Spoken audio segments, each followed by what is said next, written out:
The Energy Startalk today with Maggie Rogers. Hello, how are you? I'm good. How are you? I'm great. I'm happy to be here. Yeah, you're welcome back to Berlin. Thank you. You've been here. I love Berlin. You could say it all started here, kind of. In a way, it kind of did. Yeah. I have a lot of German friends from school, and so they all live around Berlin, and they always take good care of me while I'm here. German friends from school? Yeah, I made some of my best friends from New York are German. So Germans who live in New York. Germans who are from Berlin came to New York for college and then moved home when school was end.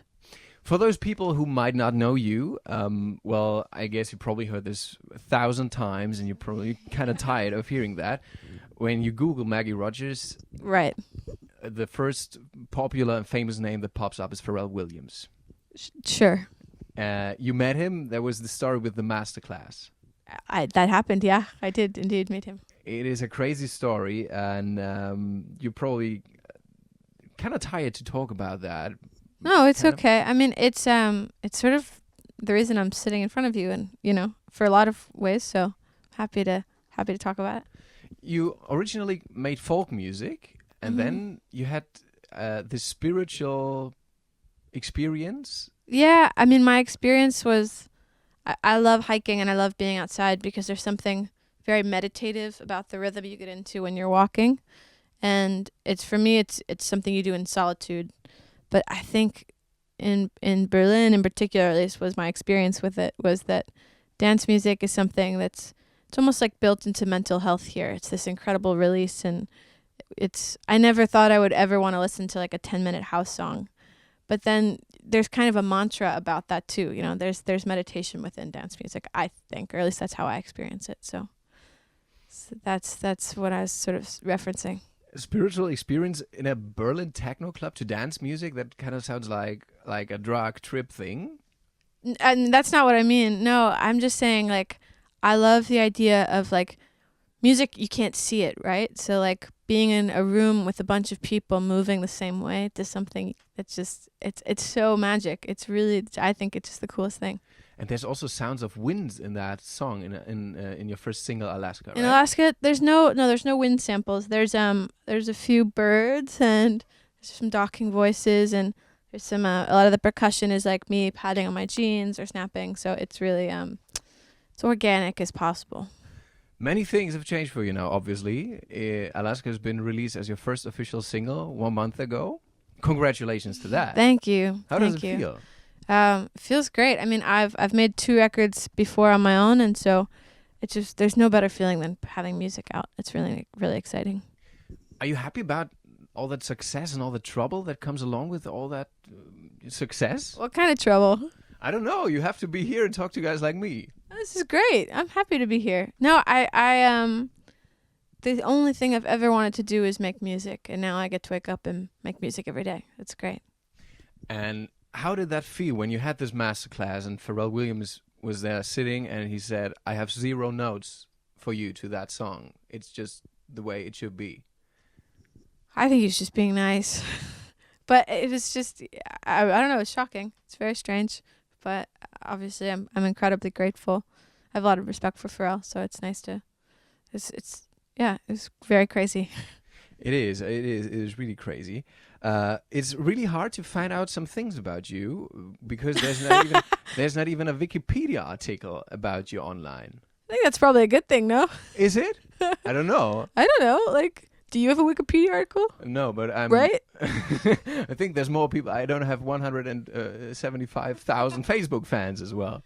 Yeah, but not maybe tomorrow. Maybe.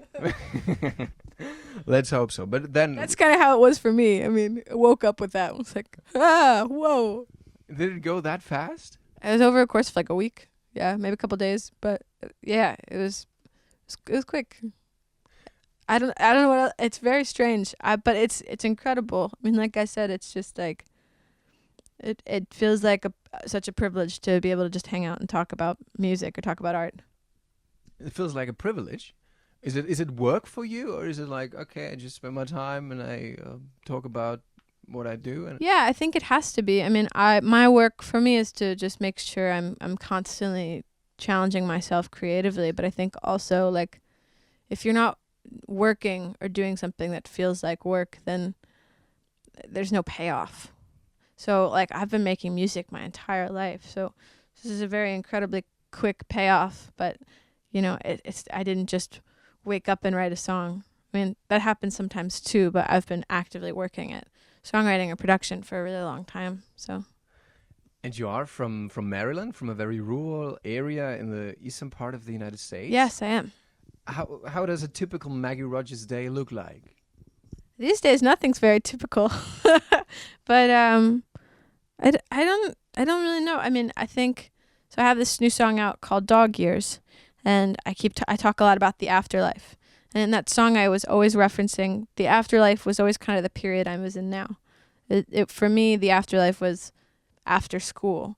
You know, it's similar to the afterlife. Like when you graduate, people always say there's all these rumors about what happens to you or what you do, but you don't really know till you're in it. So I can tell you what a typical day looked like for me in university 6 months ago, but every day's kind of been different since then. So it's been really exciting. Which is a good thing, I guess. I think it's great. I mean, because then I'm always learning more about myself or the surroundings I'm in, or I feel like I'm taking in information at a really rapid rate, which just means more to make art about. So.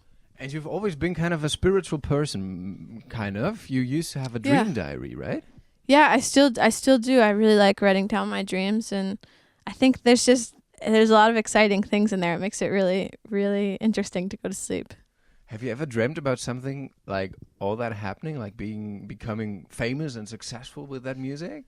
I mean, dreamt in a different way. Like I said, I think what has been so remarkable for me about this whole process is that the only thing I've ever really wanted is to be making music. So it's a privilege and such a joy to be sitting here talking to you. But when I pictured my life, I didn't really picture radio. I pictured, and still do, waking up and being able to play guitar or go to an art museum or something like that. What was the weirdest dream you've ever had? What's the weirdest dream you've ever had? I don't know. I don't have a dream diary. Yeah. You do. You know. I know, but yeah, I'll leave my subconscious alone, though. Okay, fair enough. So, Alaska was the first single. You got this new song out called Dog Years. I do. What about an album? It's in the works. I'm writing it right now. There's an EP that is finished, and it will be coming out in February, and I'm so excited about it. I finished it while I was still in school, so I've been sitting on it for a little bit, but I'm so excited now because I'm starting to get my band together, and I'll be back in Germany and in Europe in February and March to play some shows. So I think music is meant to be played and music is meant to be shared with people, and so I'm really, really excited to play. Yeah, we're really excited, and we're really looking forward to you. You have to come here. Yeah, I wanna. Great, you should come. All right. So we got a deal. All right, see you there. Perfect. Okay. Now you're back in Berlin. I have to ask, you told us you get some friends here. Mm-hmm. You're seeing them, or is it just business? Oh, yeah, of course.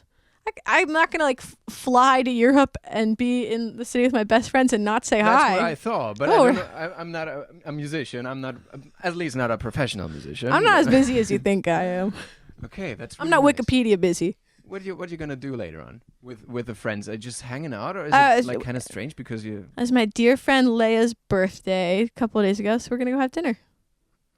It's so nice. It's pretty normal. Yeah, that's I think the nicest things when you see like, okay, even people who seem to be kind of busy and work wherever they are on the planet with their music and stuff, still do things what normal people do. Well, I think it's hard. I mean, I write about relationships. I write about people in my relationship with them, friends, boyfriends, anybody, crushes. So it's important for me to go out and have a crush so I can write a song. It's kind of part of work too, you know? So you're going out tonight to find a crush. Finding a crush. Yeah, that's the mission for tonight. Time to crush. And then in February, we're going to listen to the song that came out of this. Yeah, yep. And I'll be searching for a new crush. Perfect. Great. Yeah. See you there. We're excited about that. Okay, so you're coming back in February? Yes. Get this right? And I think it's March. February, March? Yeah, March. Let me just check the date. Oh, here we go. I will be back in Berlin to play some music and to dance at Machine House in March.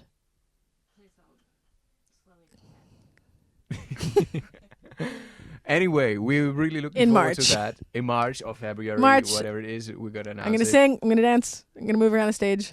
And we're really happy to see that. Maggie Rogers, thank you very much. Thanks for having me.